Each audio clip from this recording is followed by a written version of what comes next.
Hi, welcome to Was I in a Cult Part 14. Okay, so I ended off in the last episode talking about how the church was very territorial.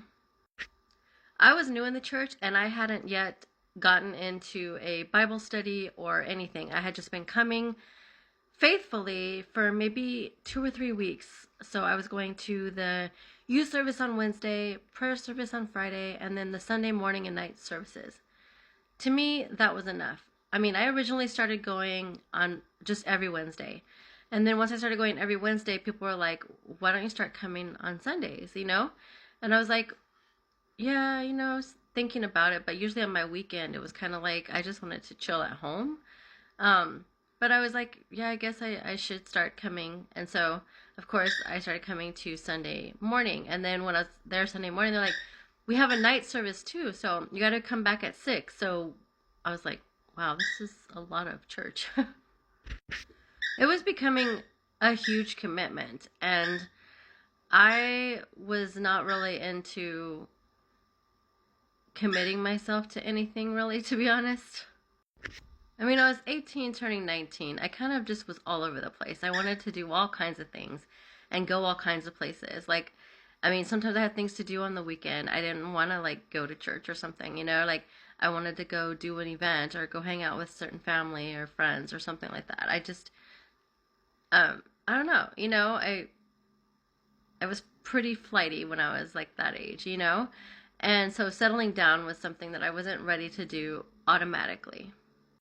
So it took a lot of encouragement from these leaders and pastors in the church to get me to like kind of get to that place of where I wanted to basically make church my entire life.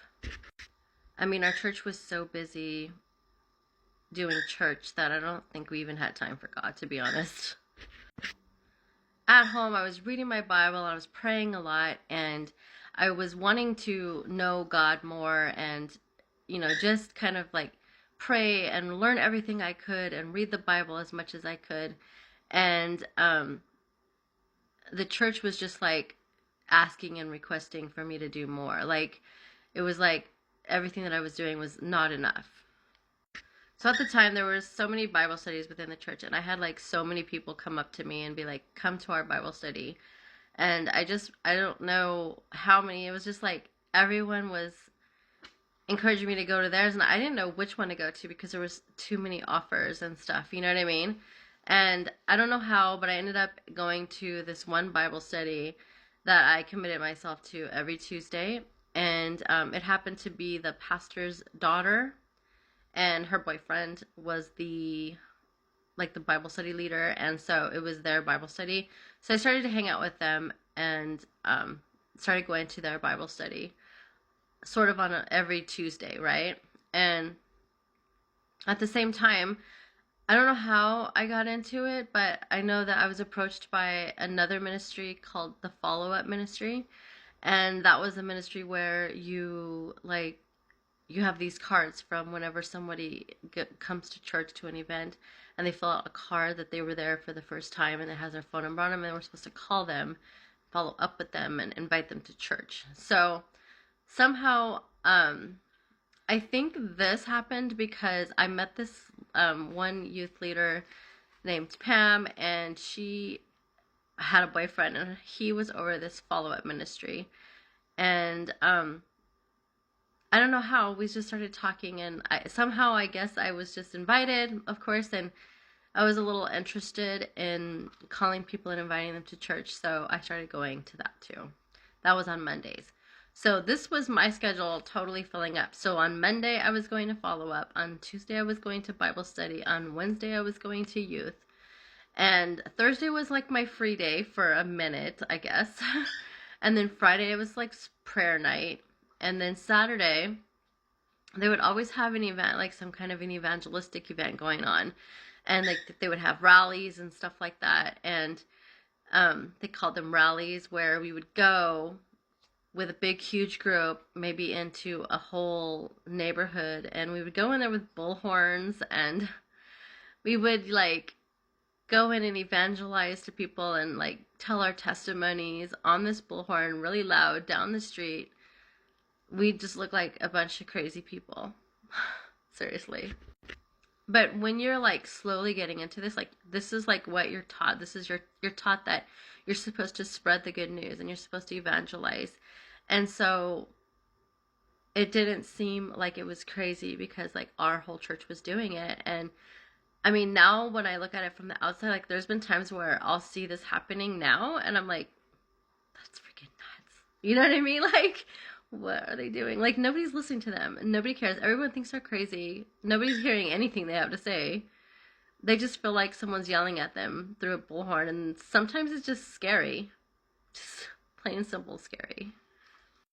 Okay, also around this same time, there was also this class that I kept hearing about called Foundations of Faith, and it was a class for all the new Christians, and it was basically an indoctrination class, all right? So it was the way that they were going to teach people like what we believed as a church and a ministry and what we were all about, right?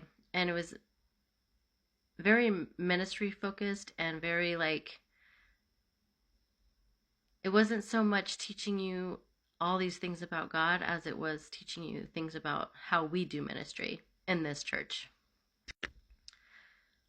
I was hesitant to go because it was on Thursdays, which again was the only day I had to myself. Well, I was basically told like I needed to lay my life down, you know what I mean? Like to really count the cost, you know, like was I really committed? Was I really dedicated? You know, was I really serving the Lord with my whole heart? You know, like if I was, then I needed this class because it was going to teach me the basic foundations of faith, right? So I'm thinking I'm going to go in there and I'm going to learn more about the Bible. So I go to this class the very first time, and this lady Sandra is teaching, and she starts talking about herself. Basically, she starts talking about her testimony and how she came to God. Which I mean, fine, whatever. You know what I mean? Like I was so used to hearing testimonies, like more than I heard sermons in service, anyways. So yeah, it was like the norm for me.